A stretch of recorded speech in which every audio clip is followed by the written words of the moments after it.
کیا یہ اور میں بھائی ہیں آپس میں؟ انما المومنون اخوۃ، یہ واز کہنے کی بات ہے، یہ سب ڈھکوسلے ہیں. انما المومنون اخوۃ، یہ ہم بھائی ہیں. میری بیٹی بوڑھی ہو رہی ہے، ہاتھ بھی لے نہیں کر سکتا، کے ساتھ ایسا ہو. اور ان کے ہاں دولت جو ہے وہ پانی کی طرح بہ رہی ہے. یہ دل پھٹ گئے کہ نہیں؟ یہ طبقاتی شعور ابھرا کہ نہیں؟ ان یوقع بینکم العداوۃ والبغضاء فی الخمر والمیسر، عداوت اور بغض اور دشمنی پیدا کر دی گئی. بہرحال پانچویں چیز میں عرض کر رہا تھا، جہیز. اس زمن میں چونکہ ایک بہت بڑا مغالطہ ہمارے ہاں لوگوں نے پیدا کر دیا ہے. حضرت فاطمہ رضی اللہ تعالی عنہا کے جہیز کا ذکر بہت لوگ اس پہ کنفیوز ہیں. اسلام میں قطعاً کسی جہیز کا کوئی تصور نہیں. جو میں کہہ چکا ہوں فلسفہ یہ ہے، لڑکی والے پر کوئی ایک پیسے کا بوجھ نہیں آنا چاہیے.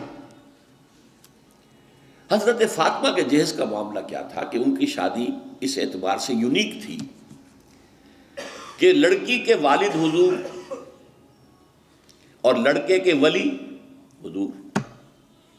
حضرت علی کا اور کون تھا وہاں؟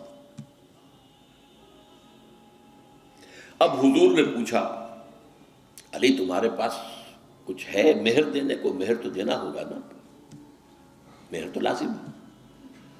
انہوں نے صاف ہاتھ چھاڑ دیے اپنے کہ میرے پاس تو کچھ بھی نہیں ہے. وہ تو فقراء صحابہ میں سے تھے، جیسا کہ میں نے آپ کو بتایا ابھی. ان کے پاس تو کوئی گھر بھی نہیں تھا. حجرہ بھی ایک انصاری صحابی نے انہیں دیا ہے کہ یہاں آپ اپنی بیوی کو رخصت کرا کے لے آئیں. کہا میرے پاس تو کچھ نہیں. فرمایا تمہارے پاس ایک زرہ ہوتی تھی؟ کہ جی ہاں زرہ تو ہے. انہوں نے کہا اصل میں سمجھا کہ زرہ تو ایک ہتھیار ہے، جہاد کے لیے ہے، وہ کوئی دولت تو نہیں ہے.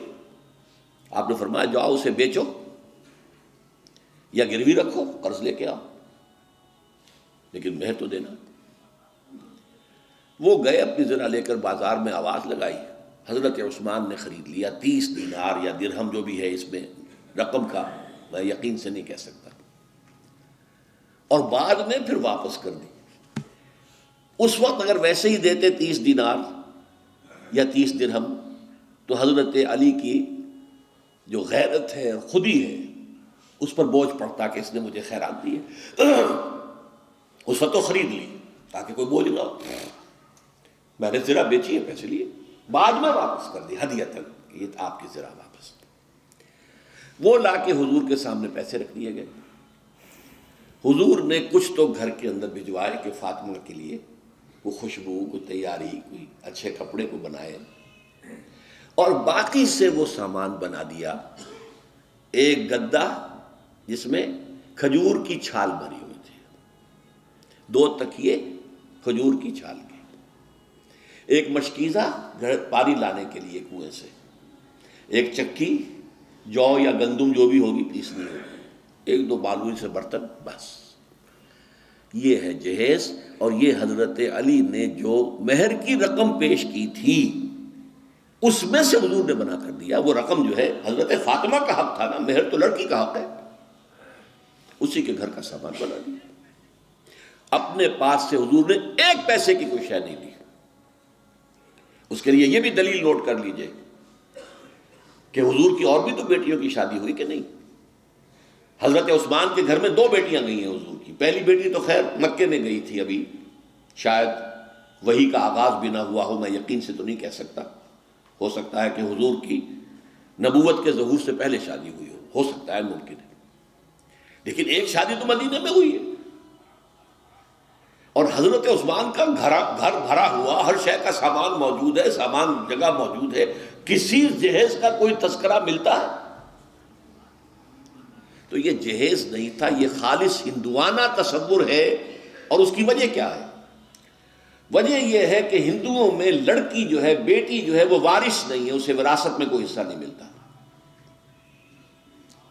لہذا جب اسے گھر سے رخصت کر رہے تو وہ دان دہیج، یعنی یہ ایک خیرات ہے جو دے رہے ہیں. لڑکی کا حق کوئی نہیں ہے. بلکہ راجپوتوں وغیرہ میں تو ہندوؤں کے اندر آپ کو معلوم ہونا چاہیے، لڑکا بھی صرف بڑا لڑکا وارث ہوتا تھا تاکہ زمین کے ٹکڑے نہ ہوں. 10 مربع ہیں تو 10 مربع ہی جائیں گے.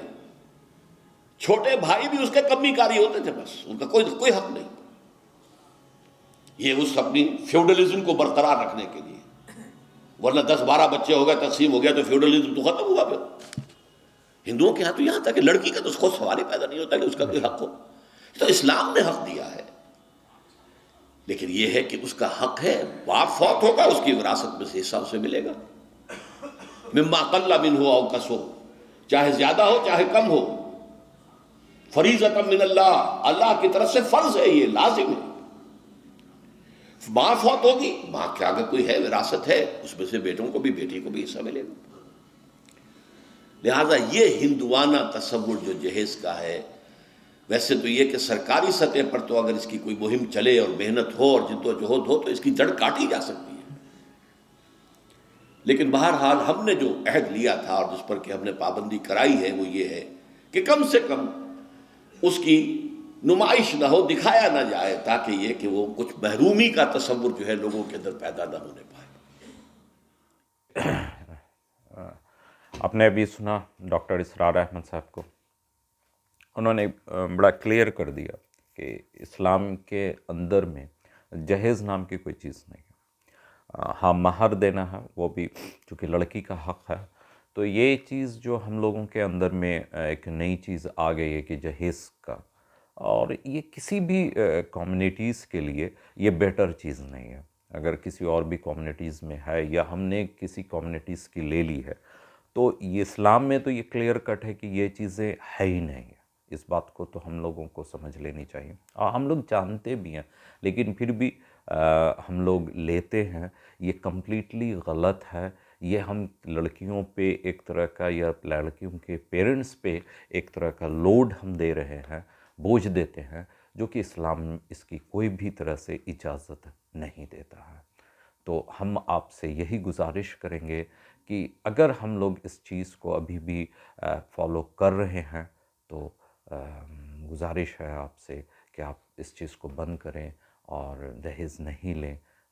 بالکل سادگی شادیوں میں لائیں, فضول خرچے بھی نہیں کریں, زیادہ خرچے بھی نہیں کریں. لمیٹیشن ایک اپنے اسٹینڈرڈ کے حساب سے جو ہے کریں, خرچہ کریں, اس میں کوئی پرابلم نہیں ہے.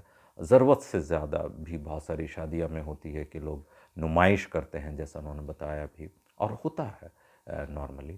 تو اس پہ بھی ہم لوگوں کو چاہیے کہ کنٹرول کرنا, ہم کو دوسرے کی فیلنگز کو بھی سمجھنا ہے.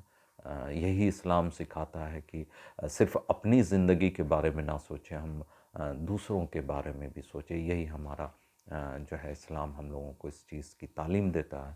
تو ہم لوگوں کو ضروری ہے کہ اس تعلیم کو ہم لوگ ریوائیو کریں, اپنے اندر لائیں, ٹھیک ہے, اور ہم ایک اچھے انسان بن سکیں. یہی ہمارا کوشش ہے. اور جو میں لگاتار اس طرح کی اس ٹاپکس پہ ویڈیو بناتا ہوں, تو میری یہی ایک مقصد ہے ہمارا کہ ہم ایک بہتر انسان بن سکیں. تو اسی کے لیے میں نے یہ ٹاپک لی. آج کے لیے بس اتنا ہی. اپنا بڑا خیال رکھیے گا. اللہ حافظ.